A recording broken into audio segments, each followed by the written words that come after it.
All hate comes from fear. All fear comes from a perceived lack of safety. And if you thought that I wasn't going to follow up on the healthcare is an abusive relationship comment that I made in my last episode, you were wrong. Hi, welcome back to the podcast. I'm your host, Naomi, and this is Mosaic in Progress. So I've been thinking a lot in these 3+ weeks that I've been unemployed about my relationship with nursing and healthcare. And the overwhelming theme that keeps coming up for me is that it is an abusive relationship, that I have given so much more than I have received, and I have convinced myself to stay in it, despite the harm that it is doing to me. And I don't know a single person working in healthcare who does not have the same relationship, whether they're conscious of it or not. I remember learning in nursing school about how nursing went from 8-hour shifts to 12-hour shifts because of the nursing shortage. What I didn't learn in that time was that it really wasn't a nursing shortage so much as it was corporations, hospitals, insurance companies, and every major payer player in healthcare, their unwillingness to pay nurses what they were worth and to pay them a living wage and to hire enough nurses to safely staff the units. There wasn't a nursing shortage. There was a shortage of people who had the ability to pay out, who were willing to pay out enough to keep hospitals safely staffed. And they pulled away from volunteers having patient-facing positions, candy stripers and the like, and they gave the jobs that they used to do to CNAs. If you don't know what that stands for, it's Certified Nursing Assistant. They decided that there weren't that many of them that were needed, and they could survive on minimum wage, roughly. And when they found a lack of people willing to do the hard work that they were doing for a wage that was not enough to sustain them, they decided, well, nurses can do that anyway. Throughout my entire career, anytime there has been a shortage or lack of anything, any work, any supplies, whatever, the solution has always been that nurses can do it. With no increase in staff, no increase in wage, no increase in support, just that we can fill in the gap, that we can supplement what is lacking, to pull from resources that we don't have, from energy that is already strained, from time that is already stretched. We can do it. That has been a theme throughout my entire career. My last hospital job, I was a circulator, which is the nurse who is present in the OR. I know for those outside of healthcare, because I've seen it and heard it over and over again, everyone is a nurse. But in the OR, you have your surgeon, and the person who assists the surgeon is the first assist. This person usually has a master's degree, sometimes a doctorate. Sometimes they are a resident, which means they are a doctor who is still getting their clinical training. And then you have the scrub tech. Scrub tech is not a degree. It is a certification. It is less than an associate's degree, but they are far more knowledgeable and qualified than anyone I know with an advanced degree, because they know all of the instruments, their names, and where they should be placed on a table. And when the surgeon asks for something, they know exactly what to hand him or her. And then you have the circulator. This is a person who's not scrubbed in. They're not sterile. They monitor the entire operating room. They make sure that everyone who is sterile remains sterile, that they don't do anything to contaminate themselves, and if they do, they call them out on it. This has to be a very confident person, because it takes a lot of confidence to call out a world-renowned surgeon, and tell him that he is no longer sterile and he needs to step out and re-scrub in so that the patient does not sustain an infection. I was that person. During my 2 years doing that, many new policies came down the pike, and many problems were mulled over in conference rooms with administrators who, if they ever set foot in a patient room or an OR, it had been decades since they had done it, and the decisions always came down that the nurses needed to do this. Well, we have a problem with infection control, so the nurses can start doing this. We have a problem with turnover time, so the nurses can start doing this. Whatever the problem was, no matter what it was, the solution was always that the nurses can step up and do more. With no increase in pay, with no increase in support, just start doing more. And that was just that one job, and that job was not unique. Every job that I have ever had, whenever there was a problem, the solution was always that the nurses can step up and do more. With no increase in pay, with no increase in support, with no increase in staffing. Healthcare is an abusive relationship. I remember working during the worst part of COVID. I was working in the ER when the shutdown happened. And shortly after that, I transferred to ICU, and I was working ICU in rapid response. So I saw the worst of the worst during COVID. I saw everyone who was dying and languishing in the ICU without family around them. That was my experience of COVID, was the worst of it. And as the rapid response nurse, as the nurse who was the clinical resource for the whole hospital during that time, for the shifts that I work, I also got to be a part of the conversations about who got the ventilator or who got the CRRT, which is a kidney machine, or who got the ECMO, which is a heart and lung machine. I was there for the worst of the worst. And when everything first happened, I remember neighbors shouting to me across the street that they were praying for me, that they hoped I was okay. I remember food showing up from churches and businesses with thank you cards for what we were doing. And it didn't take very long for that to change into people yelling at me that I was a shill for the government, into losing friends, into people not wanting to speak to me anymore because I was a nurse and I was a part of the system. While I was caring for the people who were dying, some of the worst deaths still haunt me. And they were all after the vaccine was released to the general public.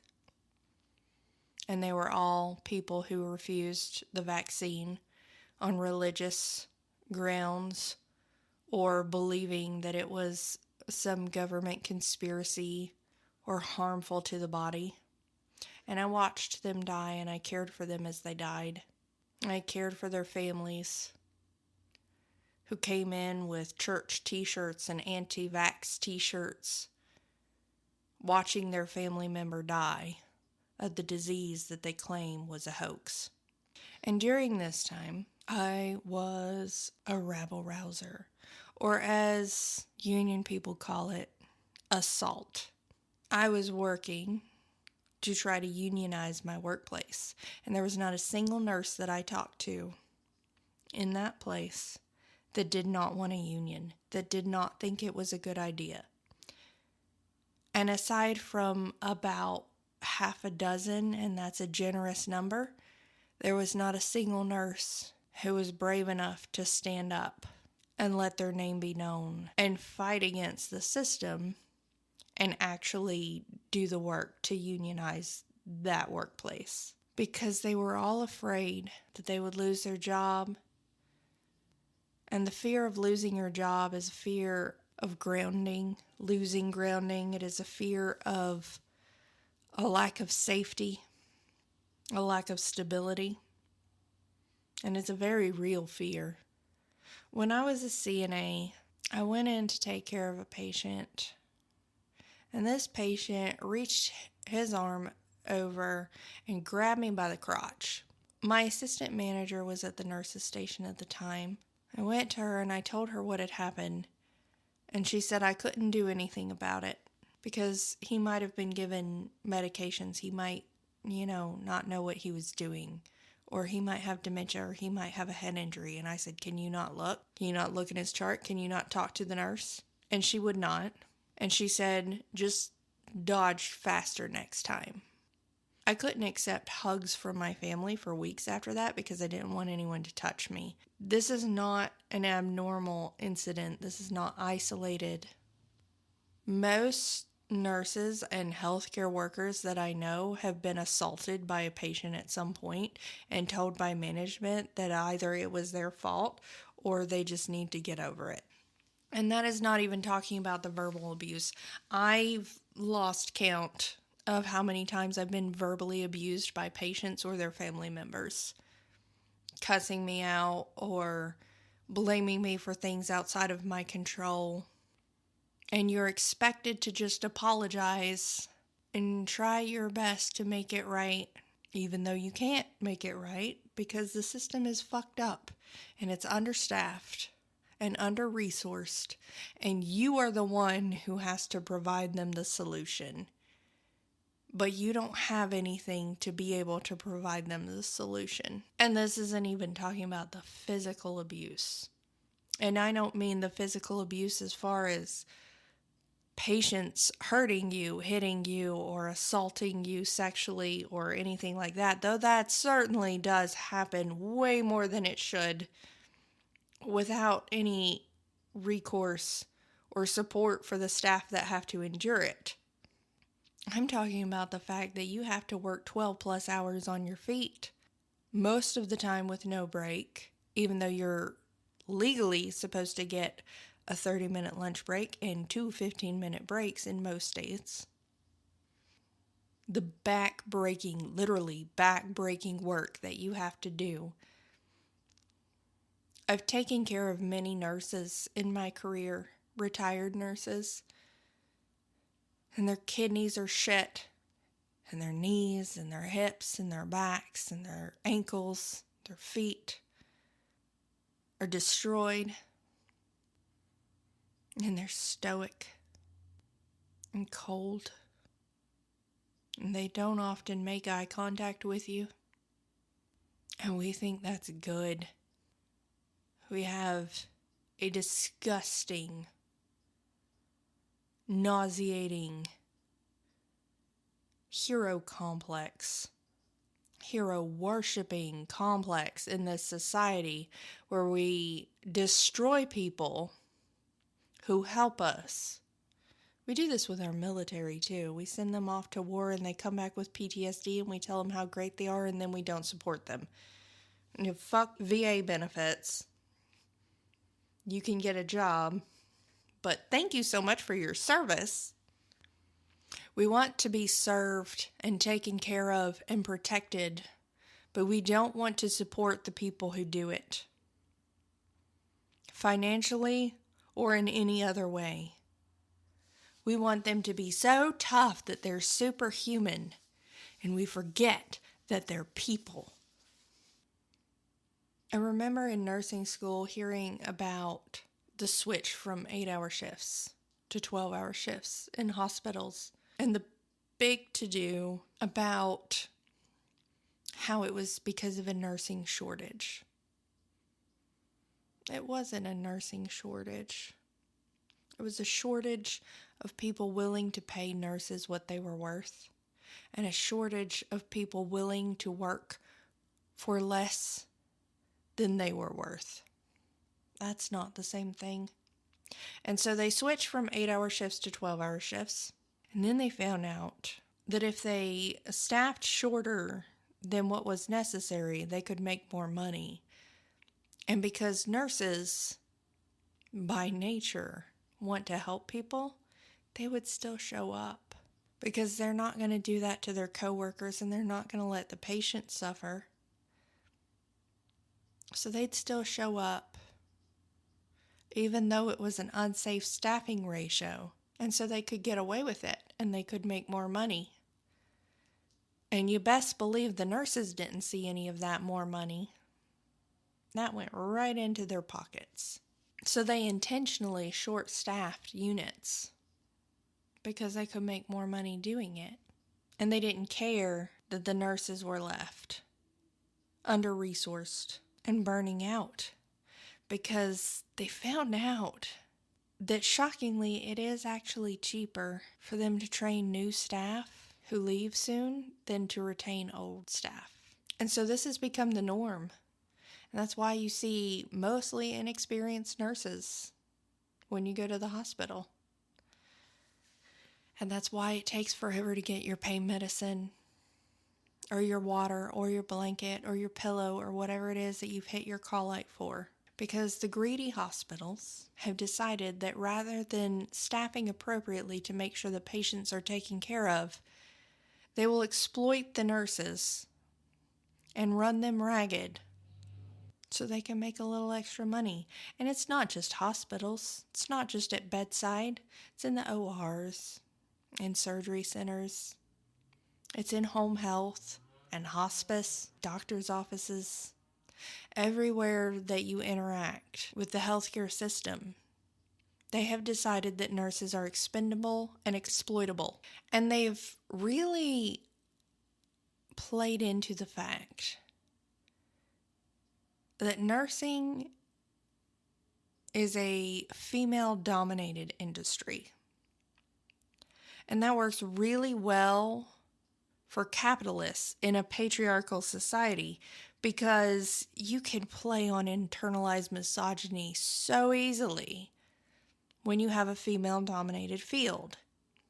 Because you can make everyone compete with each other and everyone see each other as enemies. And you see this so much that infighting in nursing is laughable. You could make a fucking dramedy out of it or a soap opera because the ER hates the ICU and the floors hate the ICU and the ER, and the ICU hates the floors and the ER, and they all hate each other, and they all think everyone's lazy and they don't know how to do their job, and they just want to get off doing as little as possible.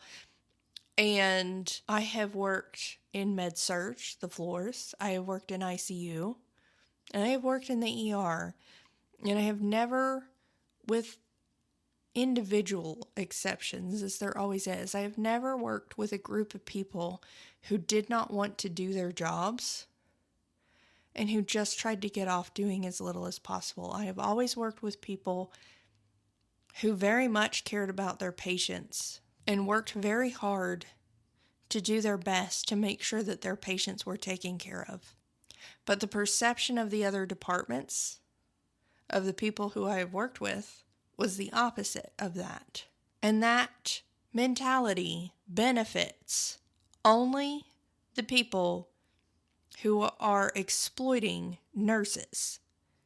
Because as long as you think the ER is your enemy, or the ICU is your enemy, or the floor is your enemy, whoever, then you are not going to see them as allies, and you are not going to cooperate with them. You are not going to organize with them, and you are not going to rise up against the person who's exploiting you, the entity that's exploiting you. You won't organize, you won't strike, you won't form a union because you think that they're lazy sacks of shit who don't care about patients. And as long as you have that belief, they are winning. And that's what they want. It is fully intentional. You cannot look at nursing and the state that it is in and not see patriarchy and misogyny, because those are the mechanisms that are keeping nurses exploited.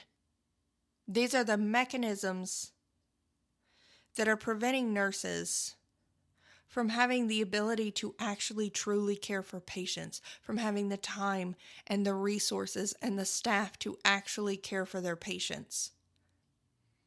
And some nurses will try transferring to other departments or other areas. People will leave the hospital inpatient care and they'll go into home health thinking that they have more time. But so much of home health is getting bought up by corporations. There is a huge swath of home health that is currently owned by United Healthcare. If you see any home health that is owned by LHC Group or Amedisys, it's owned by United Healthcare. How is that legal? That an insurance company can own a home health agency? I don't know. Shouldn't be. Seems very unethical to me, but it is. Healthcare in America is profit driven. It has been for a good 50 years at this point-ish. It's a little bit of an exaggeration, I guess 40 plus years. They don't care about patients, and they certainly don't care about nurses. It is politics over people. I hear people joking in nursing about the cheerleader to nursing pipeline being just a straight line and talking about mean girls in nursing. And I have certainly seen that and experienced that. The corporations benefit from that because if you talk about the cheerleaders, that type, that mentality, that personality, that mean girl personality type, you're just talking about internalized misogyny and the I'm prettier, so I'm worth more than you mentality. That's just misogyny. That's all that is. I'm prettier, so I'm worth more. I'm friends with this person, so I'm worth more. And you aren't shit because you aren't prettier and you aren't friends with this person. And I have certainly experienced that in my career. But I don't want to address that. I don't want that to be the thing that is villainized. Because that is an exploited symptom. Internalized misogyny is a symptom of a patriarchal society. The problem is not internalized misogyny, the problem is patriarchy. Internalized misogyny is just a symptom. And if we want to go even further back, then we can talk about westernized medicine and how it marginalized women. And I would encourage anyone who's interested in that to read the book Witches, Midwives, and Nurses that talks about the marginalization of women in healthcare. We are putting profits over people at any cost, as long as it's not a financial cost. And the two classes of people that suffer most for this are patients and nurses. And nurses become patients because of this system.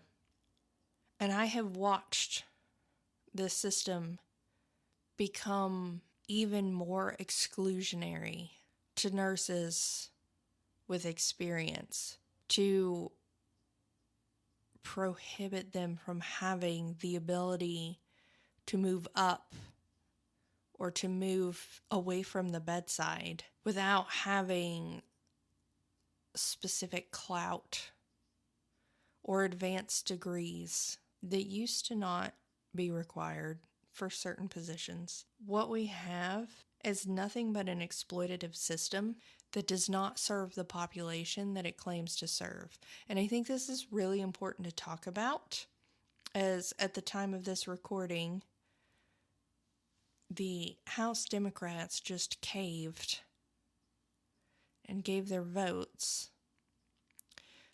so that, as it seems, millions of Americans are going to lose health care because it's going to become unaffordable for them to buy health insurance anymore. Things have been dark for a really long time, but a lot of people haven't seen it. And it's really funny because there's like this trend on social media right now of like, what radicalized you? What radicalized me was being a nurse.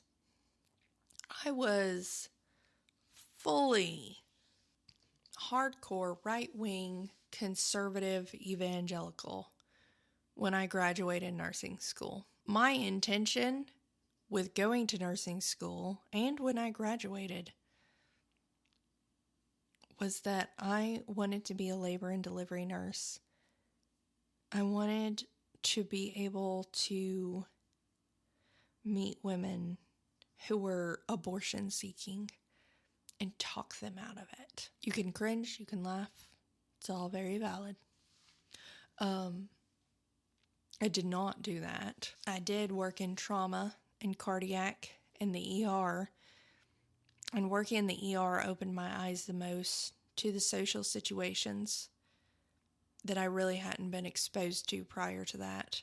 And seeing how many homeless there were, and seeing on rainy days and in the winter how often homeless people came in with chest pain, and how patiently willing they were to wait in the waiting room. To see how many people from low-income neighborhoods came in for pregnancy tests, scared.